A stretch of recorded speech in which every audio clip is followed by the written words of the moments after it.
Hello students, good morning. Standard 9 subject Hindi. आशा है कि सभी विद्यार्थी घर पर बैठकर मंडे को जो एग्ज़ाम है उसकी तैयारी कर रहे होंगे।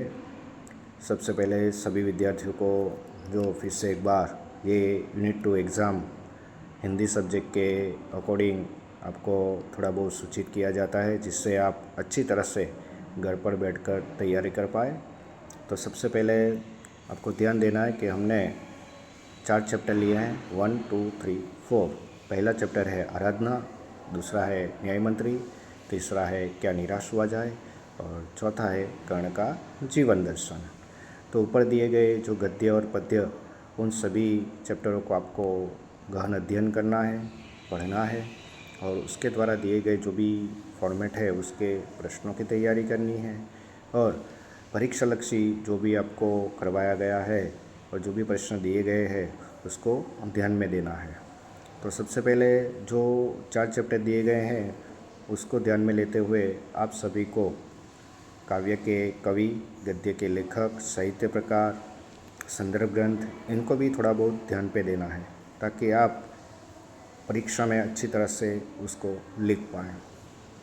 और ख़ास करके आप सभी को जो प्रश्न पत्र दिया गया है, यानी कि फॉर्मेट, उसके अनुसार तैयारी करके आप अच्छी तरह से बहुत ही कम समय में अच्छे मार्क्स ला सकते हैं। जैसे सही विकल्प चुनकर आपको प्रश्न के उत्तर लिखने हैं, रिक्त स्थान की पूर्ति, सही वाक्यांश विधान पूर्ति, एक एक वाक्य में उत्तर, 2-3 वाक्य में उत्तर, सविस्तार उत्तर, ग्रामेटिकल, जहाँ पर हमने टॉपिक बहुत ही सरल और सीधे दिए हैं, जिसमें समानार्थी शब्द, विरोधी, कहावत, मुहावरे, इसका भी हमने अभ्यास कर लिया है और ग्रामेटिकल में भी लिखवाया है।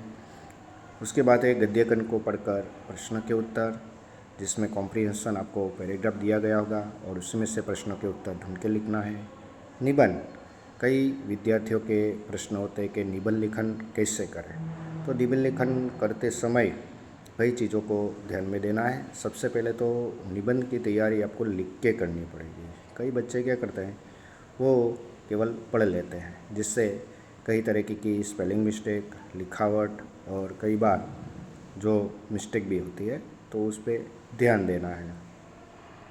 सभी विद्यार्थियों को एक बार फिर से बता देते हैं कि आपको जो 2-3 वाक्य और सविस्तार प्रश्न दिए गए हैं, उन प्रश्नों में ख़ास तौर पे आपको इंट्रोडक्शन, यानी कि गद्य, साहित्य प्रकार और लेखक और काव्य में जो कवि, ये लिखना ज़रूरी है, जिसके द्वारा आपके प्रश्न का भी एक महत्व बढ़ जाता है और आपको भी पता चलता है कि इस गद्य में कौन से कवि, लेखक और साहित्य का जो उपयोग हुआ है वो आपको एक वाक्य, 2-3 वाक्य में भी उपयोगी होगा।